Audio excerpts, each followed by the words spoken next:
12 weeks, 124 matches, and plenty of bangers all leading up to this. It's Championship Weekend. I'm James S. Patterson, joined by my wonderful crew for the conclusion of our North American Summer Split. And gents, let's dive right in because we got a whole lot to cover here today.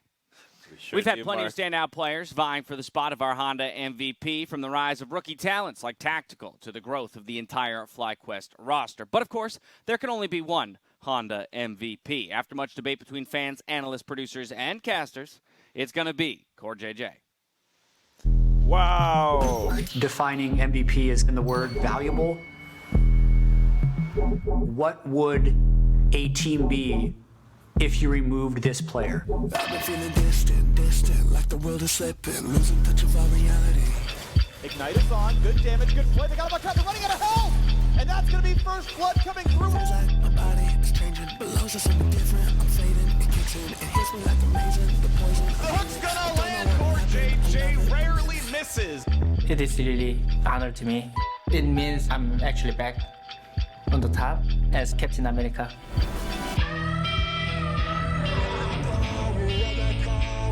I've been hiding this all underneath, cause I know they're not ready. Beautiful hook from CoreJJ.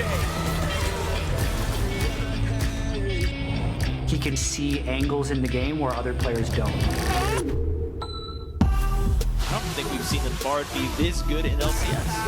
I got power, superpower. His ability to think 5-10 seconds ahead. I got power. He has just great vision in the game.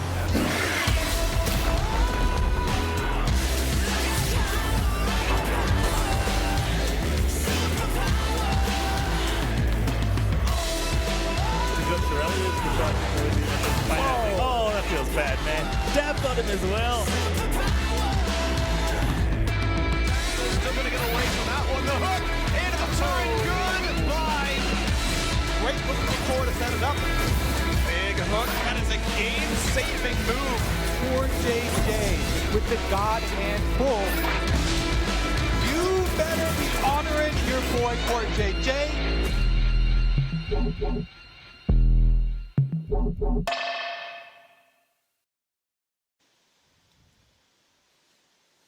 Much deserved for CoreJJ there. A very consistent summer split, helping Team Liquid recover from what was one of the worst spring split performances out of the organization. Quite a turnaround all the way to Honda MVP.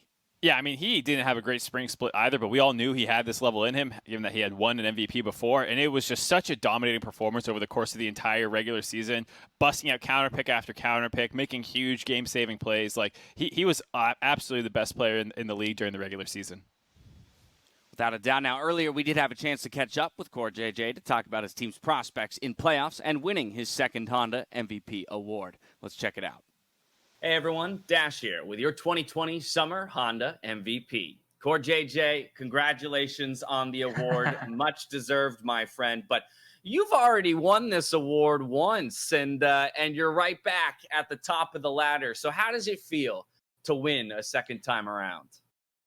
Yeah, it feels really, really good. Like, it feels like I proved myself. That last time was not lucky. Well, okay. I'm kind of curious. Do you feel that, your playmaking ability was something the team needed to be more successful? Because in summer, we've seen you play a whole lot more playmakers. We were keep improving in summer split. We were not the best team beginning of split, but right when we finished the regular split, I think we were on top. I really liked that. Yeah, do you feel like this year was more challenging? Let's talk about your competition. Did you feel like it was definitely more challenging in summer, even though you did eventually get to the top? Yeah, I definitely think so. Because there has been always a Cloud9 spring and summer. There was always a big war. Like, everyone has to overcome C9 to be a better. I believe that C9 elevate all the LCS teams. I want to talk to you about your partner in the bot lane, because Tactical, he got Rookie of the Year. You've got MVP of the split. So this is a star-studded bot lane, my friend. But so often, when we talk about this, people are always curious, Core, what are you teaching Tactical, right? Because he's the rookie. But since you're the veteran, has Tactical taught you anything? How has he helped you get better and improve as a player? Actually, like, I actually have an English teacher, Sophie, but Tactical is my in-life English teacher. That's amazing. we talk each other like almost everything by communicating by sharing the idea of a game. We just improving each other. So communication has been a big level up for you guys this year. Let's talk about what still lies ahead of you, because we're not done just yet. Before we got on camera, you and I were talking about this weekend and how you're very excited to play. You might have up to 2 best of 5s, 10 games this weekend. So first you've got to play TSM, and if you beat them, you get that rematch against FlyQuest, which unfortunately didn't go your way just last week. But talk to me about this week. How are you feeling leading up to it? What are your thoughts? Yeah, that was the last winners bracket final game was really sad, but I kind of want to use since we lost, I kind of want to maximize this benefit of the double elimination. So I'm gonna use TSM for our improving partner, good screen partner, and then I'm gonna try to be the FlyQuest. Well, you're just doing your job, and you're doing it the best out of anybody. That's for damn certain here with this award. Core, just any last thoughts you have going into this weekend? Obviously, you're feeling confident, but Team Liquid had 4 straight splits of dominance. Lost, of course, that streak last split. But are we about to see another era? Are you guys going to just 4 again? How many more titles are you going to take? I think as much as I can. Like, I want to get everything. Like, spring, if we get a spring split 6 times in a row, it's gonna be a bit boring. So, right, let him have one. Yeah, let him have one. spring. Yeah, let him have spring, and then we come back in and win another 4. I want to get I think since that, like, people start doubting about, like, are they actually good? So we have to prove we are actually good right now. All right. Well, I believe you guys can do it. I'll wait for the proof. They'll come in this weekend. CoreJJ, once again, thank you so much for the interview, and congratulations. Thank you. Thank you so much. All righty. With that, we're going to head ourselves back to the desk to break down that matchup. Once again, Core, congrats. Much deserved 2-time Honda MVP. CoreJJ, they're going to have to put up performances like he did during the summer regular season if they want to get through TSM today for that rematch against FlyQuest. One of the big factors in that FlyQuest loss was, of course, the support matchup. Ignar versus CoreJJ with FlyQuest edging them out 3-2.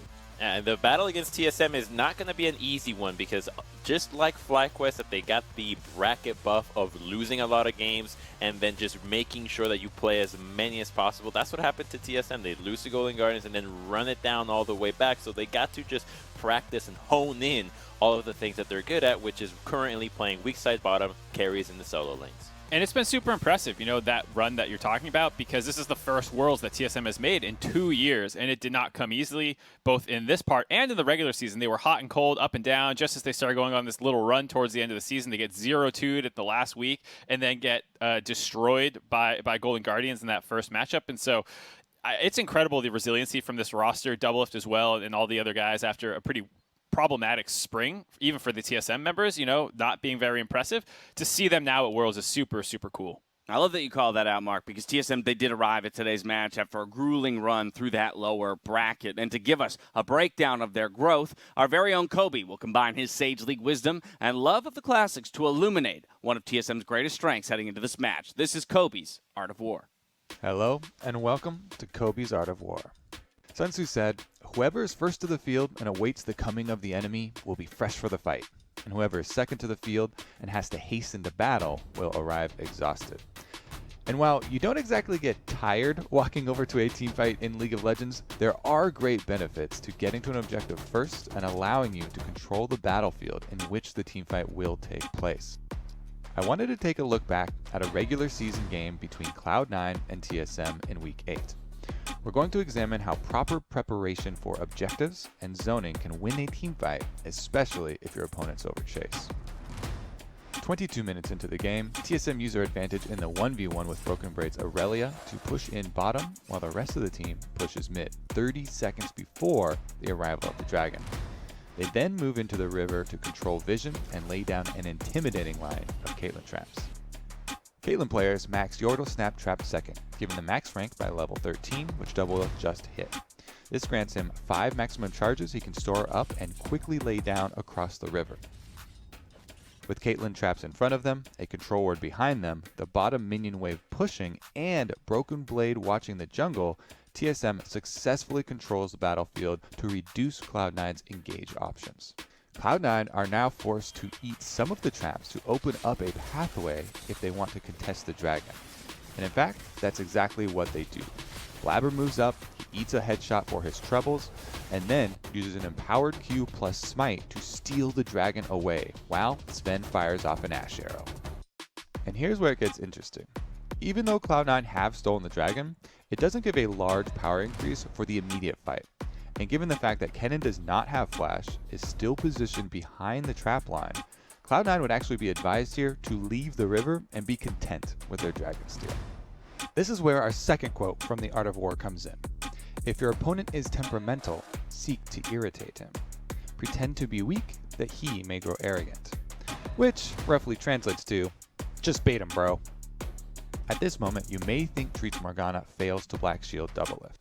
After all, Sven's Ash Arrow stuns Doublelift, gives vision to Cloud9, and encourages them to engage on the AD carry.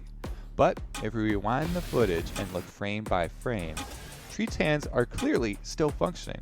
He does in fact make a choice to cast Redemption on Doublelift instead of the Black Shield, while the arrow is still in the air. This strategy is effective because Cloud9's carries are in very poor positions to follow up with damage on the engage. And with the combination of Redemption to heal up Volibear's R plus W physical damage, and a later Black Shield to mitigate the minimal magic damage from Volibear's E, Treats is easily able to deal with the initial threat on Doublelift. Now, even though Niski is the closest DPS to following up on Blabber's engage, he is on Azir, and it is dangerous for Azir to chase very long distances in teamfights, as he must use his Conquering Sands ability to move Sand Soldiers forward, thus leaving him without an escape tool and vulnerable. Meanwhile, Broken Blade stuns Kennen far back from the teamfight as he attempts to navigate through the traps. And even though he does not stun Sven, the attempt zones him away from the side of the river and into following Niski and Vulcan in their path behind Blabber, further grouping up the Cloud9 members. This is finally the moment TSM have been waiting for. Set's ultimate does 50% of the target's bonus health and AoE damage at rank 2, making Volibear, with all his extra health, the ideal target to dunk back into the rest of his team. But the river is 1,000 units wide, while the ult only has a diameter of 600 units and falls off in damage near the edges. So this is where we see the true value of TSM baiting in their opponents to funnel through the Caitlyn traps and around the Aurelia stun. Spica gets a massive 4-person ultimate. Because the grouped up members of Cloud9 don't immediately flash away from the incoming showstopper, they take the sweet spot damage, and Spica is also able to cast a follow Facebreaker just as he is pushed back by the Emperor's Divide, stunning Blabber, Niski, and Vulcan for follow-up AoE damage from Doublelift's Peacemaker and Bjergsen's wildcards. When Broken Blade's Aurelia ult comes through, they try to flash and scatter, but the damage has been done and it's too late. As TSM chase down the 2 flashless Cloud9 members inside the Dragon Pit, Bjergsen stuns and Treats exhausts the only remaining threat in Licorish's Kennen, allowing them to pick up their 3rd kill in the subsequent Baron. TSM go on to win this game, in which they demonstrate multiple times the power of early objective preparation, proper spacing in your teamfights, and tricking your opponents into overchasing.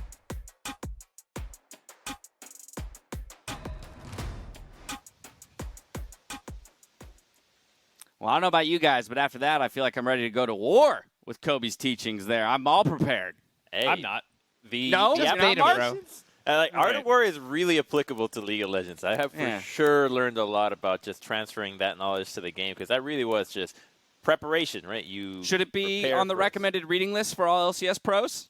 I think so. I think it could go that far. Maybe we should collate a list of books for LCS pros to read. Anyway, we're just minutes away from our championship qualifying series between Team Liquid and TSM. Well, that's a very important book. Both teams have had a long road to this matchup, with Team Liquid powering through a turbulent 2020 season to get here. Let's talk about it. That spring split finish. Yeah, so if you remember Team Liquid from way back, this team used to be a meme that never won. They were always in 4th place, and it got so bad for the team that they actually had to hire Doublelift out of TSM to save them out of relegations. It was really doomed. Steve comes along, he's got a ton of money, buys out some of the best players that the money could buy. And classic Steve. Then this split is the worst split that they've had since Doublelift has left, but despite that, they found so much freaking success. Now with Tactical getting back in the lineup, their best finish in the regular season, and now they're hoping to reclaim that glory. But like your interview with CoreJJ, Dash, you felt like it might have been boring to win 6 titles. My interview was boring? No. Not like you're in. CoreJJ said that he felt like 6 titles, so much winning would have gotten boring. That's what he said. I was like, what a shot! Yeah. No, come on. I mean, never, no. There's a lot more history as well to that, like, failure to pick up the 5th in a row in spring. You know, when you talk about what went down, it was pretty dramatic, all things considered. The team was underperforming. There were visa issues with Broxa. While they were struggling, Doublelift was pretty vocal on social media and stuff. Spring doesn't matter. There were arguments supposedly with his coaching staff. There's an interview that was pulled down. There were twit longers at the end of the split. You know, this was not a quote-unquote clean breakup necessarily. It hasn't been the worst one either. There was no Dunzo manifesto, but it was definitely one where there was different sides, different camps with different stories. And it's really cool to see that this breakup has been better for both sides. TL had their best regular season finish ever. This split, TSM bounced back, made their first Worlds in 2 years. Like, this is such a cool narrative, and now they get to settle that kind of grudge after both reaching, you know, back to their heights. Now they actually get to go head-to-head. I actually really love that point. It's not often that when we look at, you know, swaps or trades that we see both teams come out better for it. But I love calling that out. And then on the day, we'll figure out which one of these teams just got the slightly better part of that deal. It's not the only rivalry that's playing out here on the Rifto today, because we got Jensen, who's had plenty of smoke for his competitors. Yeah, I mean, Jensen has been pretty vocal. A lot of it came after their last regular season matchup. It was the last week of the regular season. TL kind of slapped TSM down, who were on a bit of a heater. And so afterwards, he started mouthing off a little bit, feeling himself, talking about that. He also had an interview where he was saying it's insane to him how overhyped TSM is. And now here they are, a chance to settle that score with none other than the person that he's always getting compared against in Bjergsen. And once again, we're here. It's happening again. It's Jensen versus Bjergsen. Yeah, I mean, this mid matchup is, I don't know how far long it goes back. You guys can, tell me the dates, but this has always been like the top 2 mid laners in North America. They're almost always on the all-pro ballots. I think last spring was the first time we talked about where they actually weren't the 1 and 2. And usually the discussion is like, which one's actually first? So this is a really fun kind of debate, because Jensen's actually evolved so much this split. He is playing a whole bunch of Azir, which we're all used to, but he's actually developed a lot more of a playmaking style, similar to how Bjergsen is like kind of capable of playing these jack-of-all-trade champions, being able to play the set and being able to play the Azir as well. So it's really fun to see both of these mid laners like continually upgrade, even though they're so high in their field. Well, I think that highness and that rivalry got expanded on this split because of the regular season. When all this trash talk was going around, it really felt like those two were the best mid laners, the ones that were a cut above. Yet during playoffs, you cannot tell me that this Jensen is trash talking Bjergsen. Bjergsen has clearly shown to be a lot more capable and a lot more champions. I think Jensen is phenomenal, sure, but they have to pick the right champions for him. When he can perform on those control mages or maybe the Akali when he needs to, he's definitely a world-class mid laner. But to go as far as the champion pool of Bjergsen and trash talk a player that has done so much with that pool, I think is a little bit stretching your limits there, Jensen. Okay, so to be fair, that was after the regular season, and then immediately afterwards, TSM lost to Golden Guardians in the playoffs, and since then, there hasn't been any trash talk, and they've gone on this insane run. He's gone quiet, huh? Good. I think okay, that's fair. You got to remember the context of the trash talk. It wasn't like last week he was saying this stuff. No, he's thought a little bit better of it. I like the calls that you had there, Crumbs, around Champion Pool, the different strengths between these two players. Jensen, both players have shown their ability to carry. Bjergsen, though, slightly wider pool.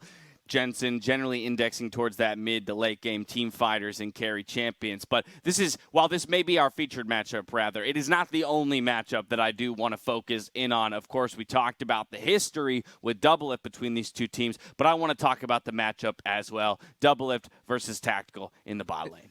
This is such a weird matchup to talk about where we're like, oh man, this is going to be pretty close because we're talking about Doublelift, like historically strongest AD, like most titles, and then Rookie.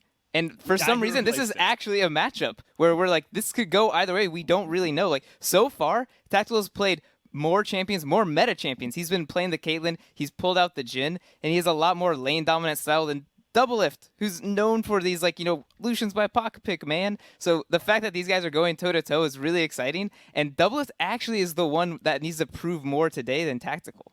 I mean, I actually think it's cool that we have a rookie coming into this matchup like that because it is a testament to how well somebody could be having very little time within the game. League changes way too much so that somebody that is new can enter the game and still be completely up to date, whereas somebody that might have played for 10 years might actually still be holding on to ancient ways of approaching how the game continues to evolve. So I think that Tactical being a rookie could end up being a strength that he has that allows him to make those wild plays that no other player is thinking of right now. Well, there's a specific wild play that sticks out in my mind, Mark. Let's rewind the tapes to last week where Tactical popped off.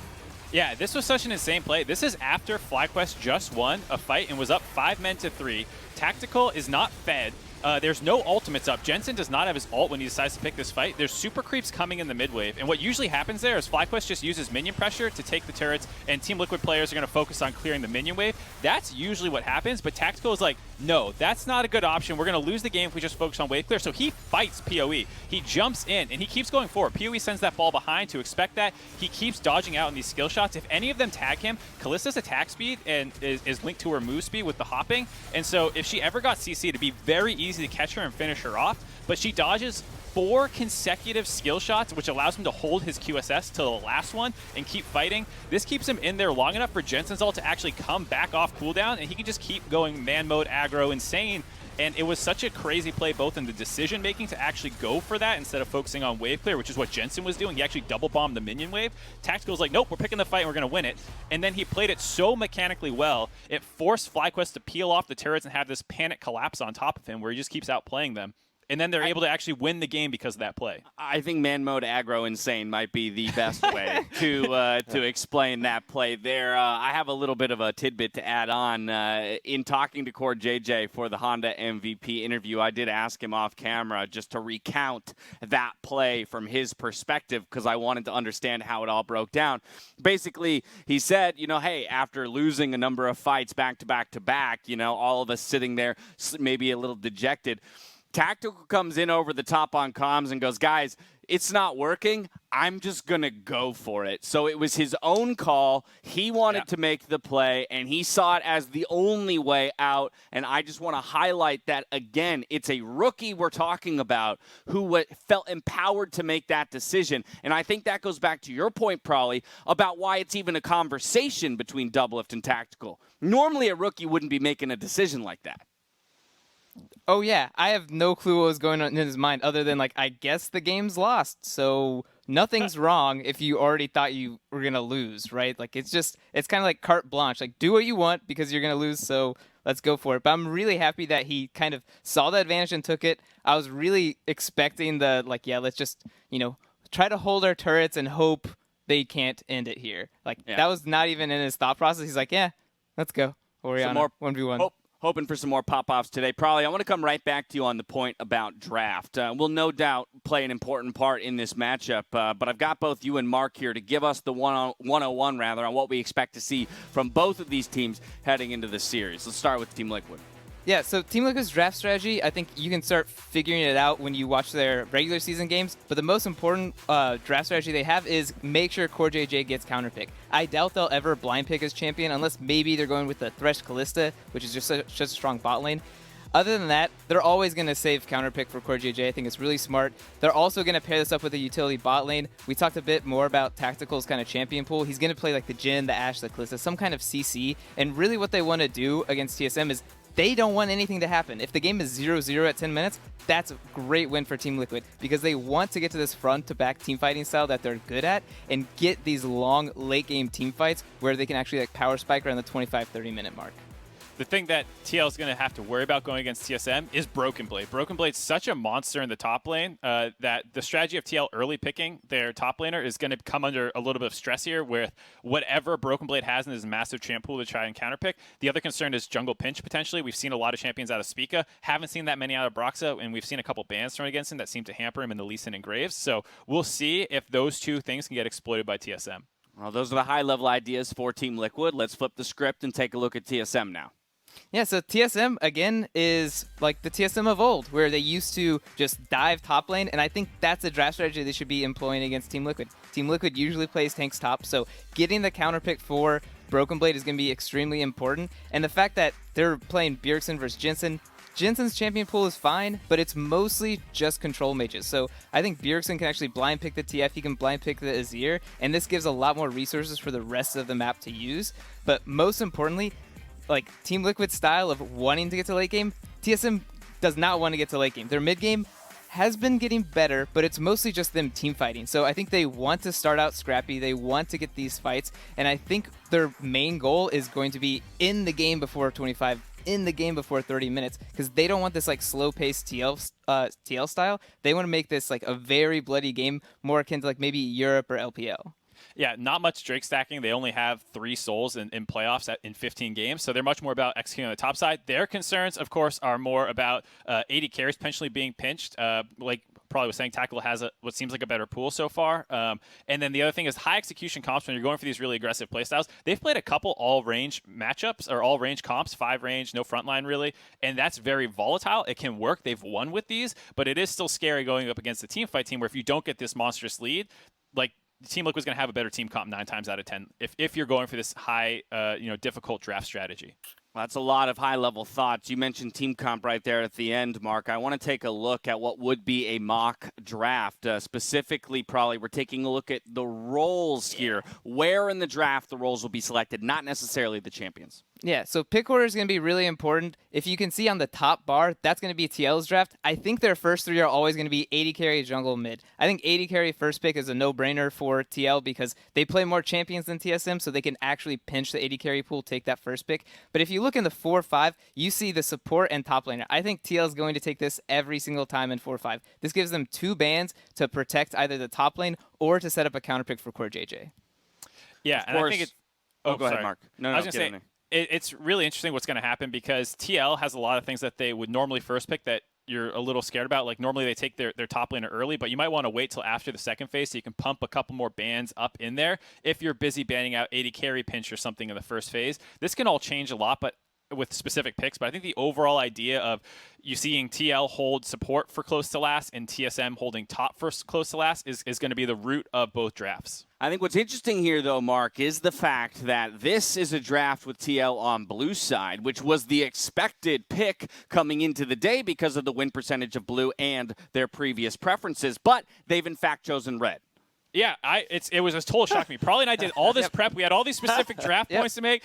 This morning we wake up 9 o'clock. TL's on red side. And so it threw a lot of it out the window. But I think a lot of the principles that we hit here are still going to hold regardless of actual side. Yeah. All righty. I do want to take a look at predictions as we get ready to throw it, just so I have you all on record with who you are predicting. So, Crumbs, who are you taking in this one, TSM, TL? I'm going TSM Dash, I think. What? What the hell? What happened? Come on, normally, guys. Crumbs is the only one who goes the opposite direction. Yeah, but all three of you the underdog aligned. is TL. Crumbs, how do you not pick them? Yeah, all right. Well, whatever. Well, there it is. They're all aligned. They're all aligned. We're looking at TSM moving on to take on FlyQuest in the finals. With that, we're going to hand it over to Captain Flowers and Kobe. A belated happy birthday to you, my friend. I'm hoping for 5 games to celebrate. Take it away.